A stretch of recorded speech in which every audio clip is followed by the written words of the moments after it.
She attempted to undermine him on national television. His reaction. It changed everything. The email landed late in the day, a brief, formal invitation sent by the producers of the Morning Exchange, one of the country's top-rated talk shows. They wanted Darius Bell, CEO of Innovis, and a leading tech entrepreneur, to appear on an upcoming segment focused on diversity in corporate America. Darius had seen this kind of thing before, a major platform suddenly acknowledging black business leaders, giving them a brief spotlight before chasing the next viral story. But this time felt different. Innovis wasn't a novelty. They had just landed a massive defense contract, beating out some of the industry's biggest players. That wasn't luck. That was 20 years of tireless dedication. Still, he paused before replying. Something didn't sit right. His assistant, Tasha, noticed his reluctance. You sure you want to do this? She asked. You know how these shows are. They love a success story until they get a chance to dismantle it. Darius leaned back thoughtfully in his chair. I can handle it. And it's national airtime. Let's hear what they're after. Tasha sighed, skeptical. Just don't let them trap you. He nodded, fully aware of the setup. If they were playing games, they'd picked the wrong opponent on the day of the appearance. Darius arrived at KXNT's Los Angeles studio. The green room felt cold and impersonal. A young producer met him with minimal eye contact. Mr. Bell, thanks for coming. Will Mike, you up in 5? No chat, no welcome, just a business transaction. In the makeup chair, an assistant dabbed his face mechanically, her hands efficient. Emotionless on the wall, mounted screen, the live broadcast played in the background, a celebrity gossip panel, a cooking segment, then a transition card. Up next. Black tech boom, real talent, or favoritism. Darius felt his jaw tighten. So that's the narrative, but if they thought he was unprepared, they were about to be corrected. What he didn't yet know was how far they were willing to take it. The set of the Morning Exchange was crafted to feel welcome. In soft shades of blue and gold, a sleek glass coffee table positioned between the host's chair and the guest's seat. Cameras floated silently above, capturing every gesture, every nuance.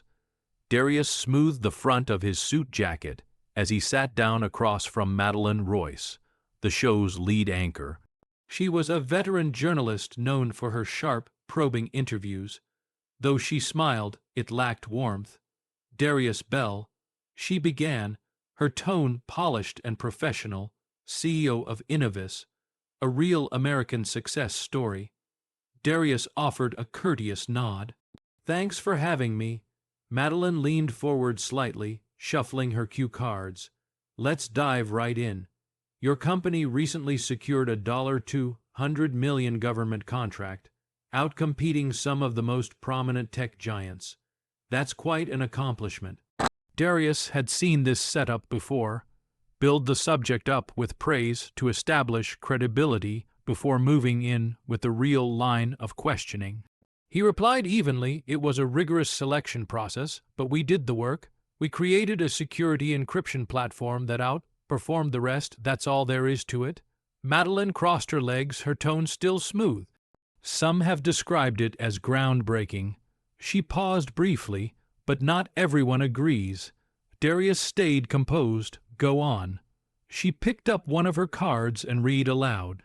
Several industry analysts claim that Innovis may have gained an advantage through federal diversity initiatives, that businesses like yours may get a leg up on contracts because agencies are eager to diversify their vendors, that maybe, just maybe, this wasn't purely about being the top performer, but about meeting a diversity quota. There it was, the real reason for the invite. Darius paused briefly, then responded calmly. I've heard that one before, he said. Interesting how, when a black entrepreneur succeeds, it's labeled special treatment. But when a long-standing firm, run by the same families for decades, wins the same kind of deal, no one bats an eye. The mood in the studio shifted. Off camera, producers exchanged subtle glances. Madeline maintained her posture. So what you're saying, she followed up, is that race had absolutely no part in your rise. Darius gave a soft laugh and shook his head. Let me put it to you this way. When SpaceX was awarded those NASA contracts, was it because Elon Musk checked a diversity box? When Jeff Bezos secured federal agreements for Blue Origin, did anyone suggest it was due to his ethnicity? Or is that a question we only raise when the person in charge looks like me? Madeline's face barely changed. So, you don't think diversity initiatives are beneficial? Darius clasped his hands calmly. They're designed to even out the odds. But what folks forget is, the odds were never even from the start. But Madeline wasn't finished. She had one more angle to play. Her smile turned razor, sharp, velvet wrapped around steel. She glanced down at her cards, then locked eyes with Darius again. Well then, let's revisit that uneven ground you referred to, she said, her voice turning less inquisitive and a little more icy. You're from Birmingham, Alabama, raised by a single mom, public school kid, climbed your way up from nothing. That's admirable. Darius nodded slowly, reading between the lines. Madeline pressed on. But it raises a question some people are asking. How does someone without Ivy League credentials or elite family ties go from a tough neighborhood to winning contracts that even multi-billion-dollar companies miss out on? She let the silence stretch. The message beneath her words was clear. How did you manage this? Who opened the door for you? Darius tilted his head slightly, weighing his next sentence. That's called hustle, Madeline. Some of us weren't born into trust funds or alumni circles, so we build what we need from scratch. Madeline gave a faint nod that looked like acknowledgement but wasn't. But surely you had support along the way, she pushed. A mentor maybe, or a program that gave you a leg up. Darius let out a slow breath. Support looked like juggling 3 jobs while earning my engineering degree. It meant sleeping in my office while coding my first software prototype. Because rent wasn't in the budget, that's the help I had. Her lips tightened for a split second. Behind the cameras, the production crew watched in complete silence. Madeline shuffled the cards once more. Still, there are those who argue that black entrepreneurs today have more doors open to them than ever before. With things like affirmative action, minority-owned business grants, and federal incentives, don't they now have access that simply didn't exist a few decades back? Darius leaned in just slightly. Leaning forward, elbows on his knees, he spoke with a calm edge. You know what's interesting? Whenever a black entrepreneur makes it, the first question is always about what kind of programs helped us. But nobody ever wonders which generational bank backed that white-owned startup. No one asks whose family ties landed them at Stanford, or which golf course conversation led to their first investor. He paused, letting his words linger. Truth is, success doesn't fall from the sky. People like me had to work twice as hard just to be allowed in the room. There was a subtle shift in the air that charged silence when an audience realizes they're witnessing something honest and raw. Madeline didn't flinch. Instead, her smile curved upward, the kind of smile you'd expect from someone who thinks they've just made the winning move in a game of chess. That's an important point, she said, voice steady, poised. But let's look at another angle, how the public views your journey. She turned slightly toward the cameras. Darius, you present yourself as someone who built success from the ground up. But let's discuss how people perceive that story. Some argue that black business owners receive disproportionate media attention, that stories of overcoming adversity are more appealing, more marketable than the equally hardworking white entrepreneurs who don't receive the same spotlight. Darius laughed quietly. Oh, so now the problem is that we're getting too much recognition. Madeline maintained her composed smile, but a faint shift in her posture revealed she hadn't expected that reaction. You mean to say, he continued, in a world where the overwhelming majority of Fortune 500 CEO are white men, and where venture capital still largely favors white-owned companies, the concern is that people like me are getting too much coverage. Madeline brushed a strand of hair behind her ear, recovering her rhythm. I'm merely suggesting that, in today's environment, some believe there's a push to highlight diversity over pure qualifications. Darius released a breath, slowly shaking his head. Qualifications, huh? He glanced toward the cameras, then back to her. Tell me something, Madeline. Do you genuinely think I'd be sitting here right now if I wasn't excellent at what I do? Her lips parted, as if to respond, but he didn't give her the chance. I didn't make it here because someone handed me a pass. Use the diversity angle, or maybe I'm here in spite of all the barriers set up to keep me out. The silence that followed was heavier than any of her earlier questions, but Madeline wasn't finished, not yet. She still had one last question meant to shake him. Madeline inhaled slowly, shifting in her chair. Just enough to look relaxed, but Darius noticed it. A crack in her polished demeanor. She peeked at her cue cards once more, then deliberately placed them aside. This one she wanted to deliver personally. Darius, she said, tilting her head slightly, your passion is clear, and I do respect that, but let me ask you something. Darius gave a calm nod. Waiting, do you think maybe this outrage is overstated? She let the words linger. After all, your own achievements suggest the system isn't as rigged against black entrepreneurs as people often say. The nerve. Darius felt a flicker of heat up his spine, but he kept his composure and chuckled softly, shaking his head a little. You know, he said evenly, it's always interesting how people use one example to argue that a widespread issue doesn't exist. Madeline's poised smile didn't fade, but her eyes revealed a slight shift. Darius leaned forward again, resting his elbows on his knees. Let me frame it like this. If one person manages to escape a building on fire, do you then claim, look, the fire must not have been that bad? Madeline opened her mouth to reply, paused, then closed it again. Darius wasn't finished. Just because I succeeded doesn't mean the system works. It only means I had to fight twice as hard to survive it.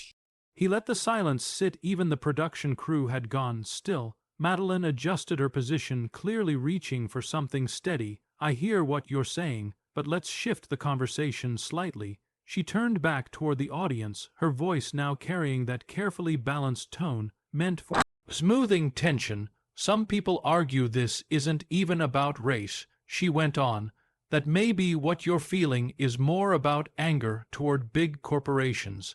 Since you've criticized tech giants publicly for their lack of executive diversity, Darius tilted his head. Resentment, no. Accountability, absolutely. Madeline paused, pressing her lips together. Then what would you say to those who insist that in today's economy hard work, not race, determines success? Darius drew in a breath through his nose and fixed his gaze on her. This is where I say, he began, that people cling to fairy tales, especially the ones that benefit them. A wave of silence swept across the set, thick and unshakable. But let's be honest, he went on, voice unwavering. Black entrepreneurs are still turned down for loans at twice the rate of white counterparts. We're still receiving less than 2% of venture capital. And even after we deliver results, we're still questioned about whether we earned it. Madeline sat motionless, watching but not really absorbing. So let's stop pretending the system is fair, Darius said, tone firm but composed. It's not, and the only people who don't see that are the ones the system protects. The silence was total, solid, and unyielding. No one, in the control room, switched to a commercial. The producers stayed quiet. This was unfiltered. Madeline adjusted in her seat, visibly uneasy now. She opened her mouth to respond, but Darius wasn't done. Because this was the moment that would ripple through the nation. Madeline cleared her throat, throwing a quick glance toward the crew off camera, but no one was going to bail her out. She'd stepped into this herself, and now she had to stay there. Darius glanced down, adjusting his watch, letting the silence stretch just long enough to be uncomfortable. Then he leaned back slightly, releasing a breath. You know what the real issue is? He asked, his voice lower now, but weightier. Madeline hesitated. What? Darius didn't look away. The standard isn't equal for everyone. She shifted again. You mean? I mean, Darius said, in this country, an average white man can fail upward. but a brilliant black man has to leap through fire just to be considered. Off camera, a producer muttered a curse. They already knew this moment would go viral, and Darius wasn't finished.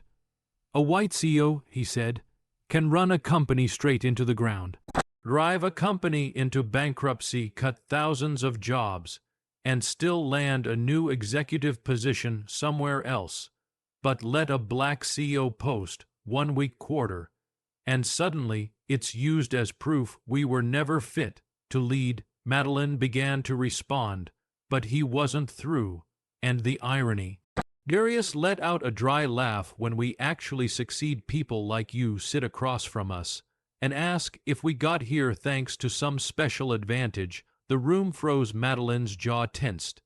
It was subtle, but the cameras didn't miss it. Darius leaned forward ever so slightly, not confrontational, just resolute. Just certain you want to talk about fairness, he said with a faint, bitter laugh. Then let's begin with honesty. Another pause followed. But this time it felt different, less like discomfort, and more like resonance. Madeline's face had changed now. It wasn't just the viewers focusing on Darius, it was entire nation.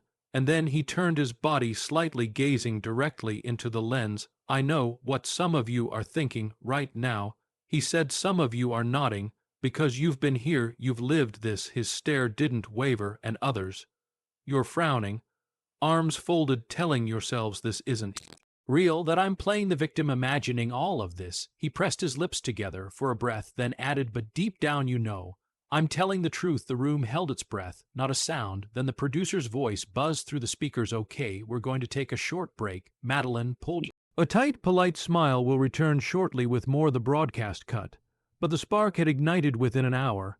Clips from the segment were everywhere, and the real fallout had only just begun. The footage exploded online like a tidal wave. By the time Darius reached his car, his phone was buzzing.